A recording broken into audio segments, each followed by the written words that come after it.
Think about a place that is so dangerous that it cannot remain stagnant. It can't stay still. Now, before I get into all that, I do want to thank all of you guys, every single one of you, for being so patient with me these last few days, between the research that you all send me, as well as the stuff I've been uncovering and revealing on my own and things like that.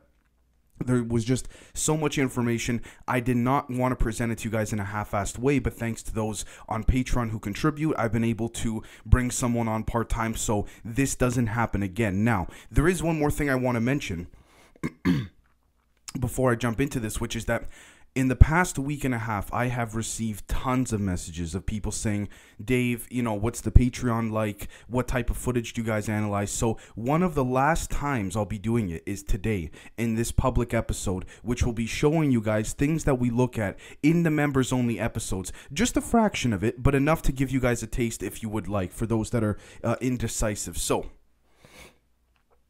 before I do that as well, I want to give a handful of shout-outs. I know this isn't everybody, but it's as much as I could fit into one episode.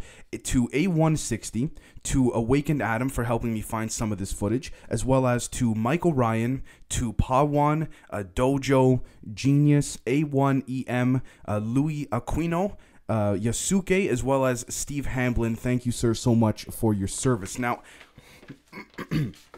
excuse me, there's a few things I'd like all of you to keep in mind for today's episode, a few phrases, if you will. The swirl and the spiral. And when you say, Dave, what do you mean? I'm literally talking about a swirl and a spiral. So, before we get into the good stuff, we need to define two things. What Area X is, and ether, what ether energy is. Now, some of you listening or watching may already know, but you're going to see some things that you may have not connected. Now, first off, let's take a look. Area X, the ether energy that gets funneled to hostile D.U.M.B bases. Now, here's the interesting thing.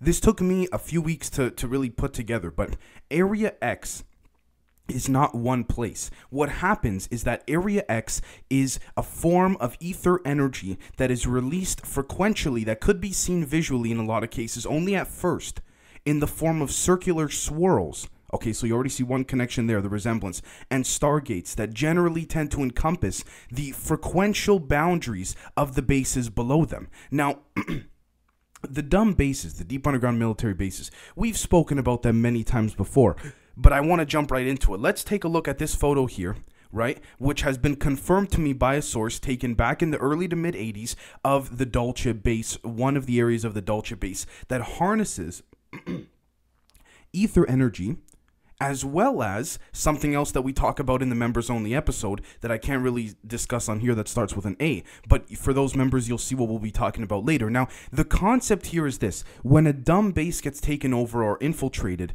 or overpowered by a handful of alien species, what then happens is that that base or handful of bases, because there's so many, not just in the West, but around the world, that it's not about aliens taking over one base. It's about taking over multiple. That is what Area X becomes. So Area X literally becomes the general areas and consensuses of geometric shapes and frequential readings of each base that's been taken over by ETs. Now, you might say, Dave, okay, what is ether energy? And we're going to jump right into that. So according to Bibliotheca Plates, which, by the way, is a fantastic indexing website, ether energy could be thought of, and I quote, as energy source emanating from everywhere equally at once. The universe could be considered, as often said, a sea of energy.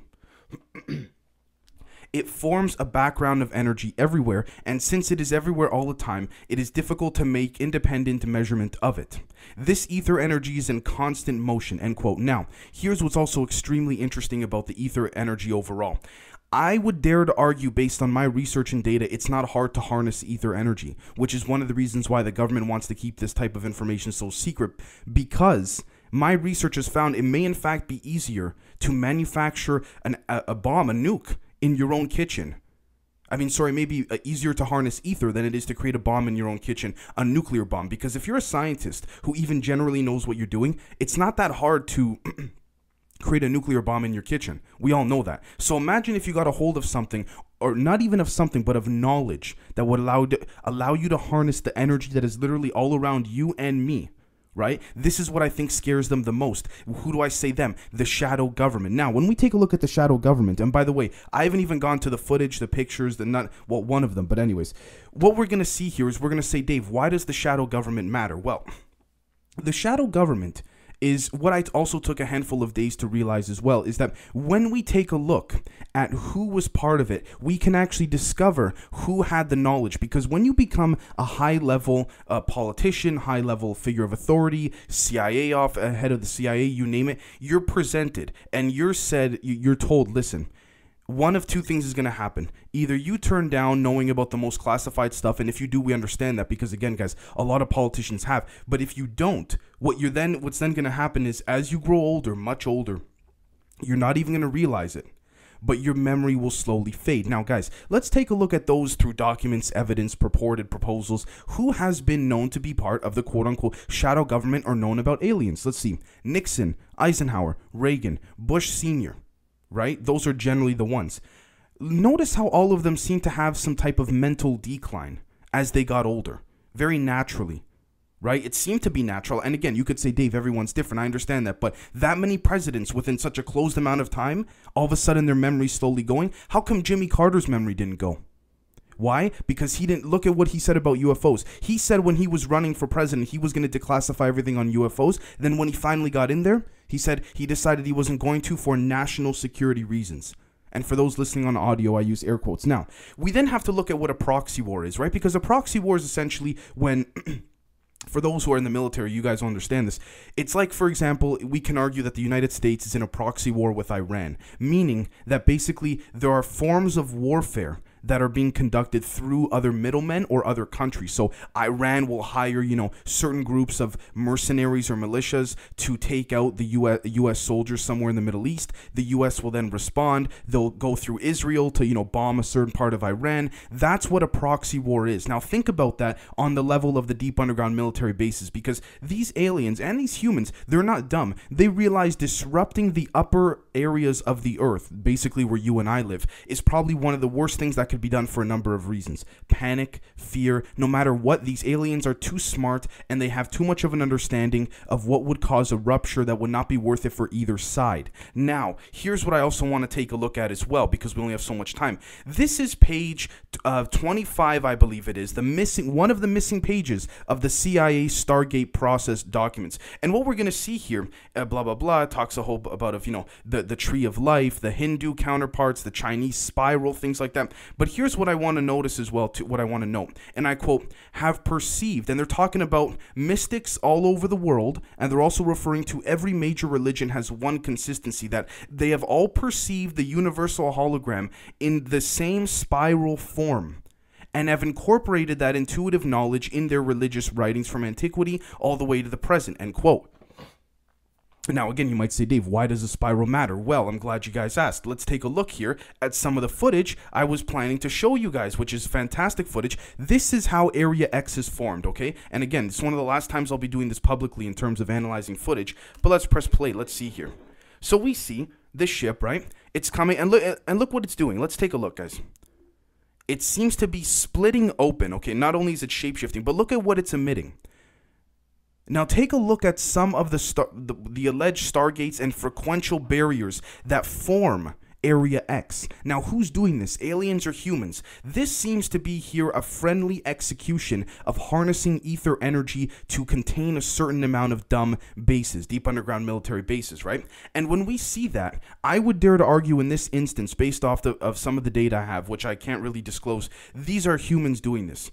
It's a very friendly way of doing it. They didn't, there was no aggression towards it or anything like that. But the other thing I want to point out too is that what we're going to see here is we're going to see within these spirals that are released, we're also going to notice a very light blue outline. And if you have to reverse and go back to play it, you'll see a slight blue outline, not just on the circles that it's emitting or the ether energy it's harnessing to emit, but as well as the ship too. Why do I bring that up? Well, if we take a look at multiple numerous cases of whistleblowers, Bob Lazar, Al Bielek, even the much smaller ones that haven't really given a name, but their evidence has been consistent, or their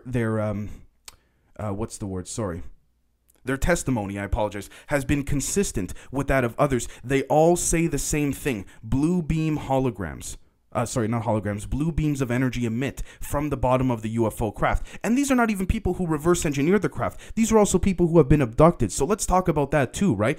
Blue beam, blue beam, blue beam, never a yellow beam, a purple beam, you name it, right? Why is it blue? That is the natural color of when ether energy is harnessed. And how do I know this? Let's take a look. And this is, again, thanks to Awaken Adam for helping me find this footage as well. I saw this about 6 months ago and couldn't find it. But anyways, let's take a look here. Now, I don't know if these are humans or aliens manning this craft. I would dare to say humans, just based on the way that they're messing it up. But so take a look at that. The ship seems to be trying to go into some form of, maybe not light speed, but disappear very quickly. And look at the blue beam that it's emitting. Just take a look at that. I'm going to play that one more time. Look at the blue beam it's emitting when it tries to take off. Insane, right? That's ridiculous. You see, now, no one, according to my sources and the people that I send footage to be analyzed, they say frame by frame it's consistent. There's nothing in the metadata to suggest CGI. Again, I'd be more than happy to admit that I'm wrong if it could be proven wrong. But anyways, we take a look at that picture there, right? And what we're going to see there is, again, ether energy being harnessed that is all around us. And if we take a look at the fact that gravity at one point was considered to be a particle, turned out to be a wave, which Bob Lazar was laughed at, and then it was proven correct. We're going to notice, is it a coincidence that the ether energy overall seems to be that of a wave instead of a particle of any sort or something like this? Now, I know that I may be jumping all over the place here, but what we also have to look at is we have to look at the consistency of the way in which swirls are used. Now, let's take a look at this article by RT. Now, this is Boyd Bushman, Lockheed Martin scientist, says on his deathbed, aliens are real. It's a video and all that, his deathbed testimony and what have you. Now, here's what's interesting as well. When we take a look at this, he mentions that these aliens from their, I believe the planet was called, I'm not sure exactly. Let's see here. It started with a Q, but anyways, long story short, it was 88 light years away. Took only 45 minutes to get there in the UFO craft. And what we're seeing here is we're seeing a constant reference that these aliens gave to Mr. Bushman of the use of spirals. Now, in members only, you guys are going to see that some Majestic 12 documents I've gotten a hold of as well also reference the constant reoccurrence of spirals. Now, it doesn't seem to be the case that these spirals are coincidental in being consistent and working as a pattern that seems to be that in which we see in Project Carrot, or it seems to be that in which we see in the footage we looked at about some of these frequential portals creating an area that formulates Area X, right? Now let's take a look at the xenologist.com. And what we're going to see here, guys, that I want to show you is phenomenal footage. This was leaked footage from 1989, Area 51, I believe here it was... Proving Grounds, Stage 3 disc flight testing, harnessing the ether energy around it. Now, you might say, Dave, this is nothing new. These UFOs might harness it all the time, but it gets even better, and just bear with me, guys. So we're just going to click play here. Now, you can see here, again, this is not original footage sent to me, but we can see here 3 craft harnessing the ether energy. But here's the thing. They're not particularly physical in this dimension in the way we would consider it to be. We have to redefine the preconceived notion of physical. They're interdimensional because of the ether that's harnessed, which you'll see with an upcoming episode in the coming days. But the constant reoccurring here of this type of ether energy is not new. Because guess what else we can also call it? I'm just going to pause it here at about 1:10 seconds. We can call it prana. We can call it orgone energy. We can call it chi, as it's called, or ki. I apologize if I mispronounced that. We look here at ancientcode.com, right, and we see the ether of life, and Tesla refers to the dynamic theory of gravity, saying that all of, let's see here, the luminiferous ether fills space. What are we referring to here? Orgone, chi, prana, ether, which one? All of them. It's one and the same, which is also consistent with Walter Russell's The Universal One. And I'm sorry for the constant repetitiveness of the connections, but I think it's extremely vital that we make these connections here and now, because we need to kind of get that out of the way so we have a full grasp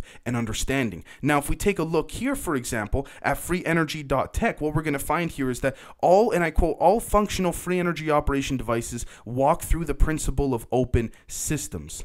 Right? Now, here's the thing. A free energy generator, and I quote, is specifically designed to be an open system, end quote. Now, what is an open system? Guess what it is? It's the world or the life that we're living in right now, which is why when you think about it, think about a massive engine like a massive machine like the one they have at CERN, creating the universe that we live in. that would subscribe to that of the matrix theory, right? Or the simulation theory. Now, let's get back to D.U.M.Bs, because we're going to see a lot of connections here that are going to make a lot of different, I guess we could say, interceptual sense, if you will. And so let's take a look at physicsworld.com. Interconnected single atoms could make a quantum brain, right? Now let's take a look at this. A network of interconnected atoms could be used to construct a quantum brain that mimics how a real brain learns. The new system consists of an array of cobalt atoms on a substrate of black phosphorus, and its developers at Radboud University in the Netherlands say that it could have applications in artificial intelligence. End quote. Now, if we continue to read the article, what does it refer to? Using this quantum brain as a composition of a swirl. Why is that the case? At the same time, why are they doing this at Radboud University in the Netherlands? I have nothing against that university, but the Netherlands is also known to be a place where a lot of Nordics generally tend to live. If they don't live in the West, they live in the Netherlands, Sweden, you know, different places, Norway, places like this, because they blend in the most. They look like the people of that ethnical culture there, right? I don't think that's a coincidence. Now, could it be possible the Nordics are helping based on the geographical location of where this university is placed? Absolutely. These things are not coincidences. We got to delve deeper, guys, and we got to look for the finite connections here, right? Now, let's take a look at newscientist.com. Now, unfortunately, I believe I ran out of the amount of articles I could read for free, so it cuts off the article, but the first paragraph is all I need. Let's take a look. A warp drive that doesn't break the laws of physics is possible. Now, warp drives may be on the road to reality, blah, blah, blah. However, let's take a look. It may not be practical in the foreseeable future because it requires ultra-dense materials. Oh, which materials that are ultra-dense that we don't think are really from Earth that we might need to make something like this? Oh yeah, Battelle Corporation. Remember? All those extremely ultra-dense materials that seem to produce that of a swirl at the most molecular level. You see the reoccurrence here that Jacques Vallée said on Joe Rogan. These metals tend to just randomly go missing from universities, and there's no security camera footage to back it up. You think that's a coincidence? You see what I'm getting at here? We're seeing the consistent connection of all of the different abilities that use use Aether really to allow for Area X in general to be that in which is a confined space of energy that really encloses and encapsulates a lot of what these aliens are trying to do. Now, you might say, Dave, you didn't really pay much attention this time around to the actual aliens taking over the deep underground military bases. Well, guys, I do have to say, I'm putting the picture up again on the screen right now of a picture from the mid-'80s, if I haven't already, early to mid-'80s, of some of the ether energy that is harnessed as well, and other things that we'll talk about in the members-only episodes. But I also want to show you guys a picture of a Venusian, by the way, who was able to confirm to my source, and my source's grandparent is the one who took this picture, so I want to make that very clear, who told me directly that this was a Venusian, and the energy around the craft of the UFO is that of ether energy. It's not EMF frequencies. It's not what we thought it was, right? It's a radiation we can't describe, as CIA Director William Casey told Ronald Reagan. So let's take a look here at this picture. And it says at the bottom, Venusian man allows the author to photograph him in silhouette against background of lighted spacecraft. Space people are reluctant to permit clear photographs of their features because they might be recognized while mingling with Earth people. Now, here's the best part, guys. It even says it in the description, but for those on YouTube, if the picture's cut off, look closely around the UFO. Not the shape of the alien, forget that, but for now, at least. Look at the energy around the UFO. Look at that right there. Now, it says here at the bottom, an aura or force field can be seen around the spacecraft in its original photograph, but much detail is lost in the printing process. End quote. So you see that? So we have the footage to present that these dumb bases in a lot of ways are being taken over and then recaptured.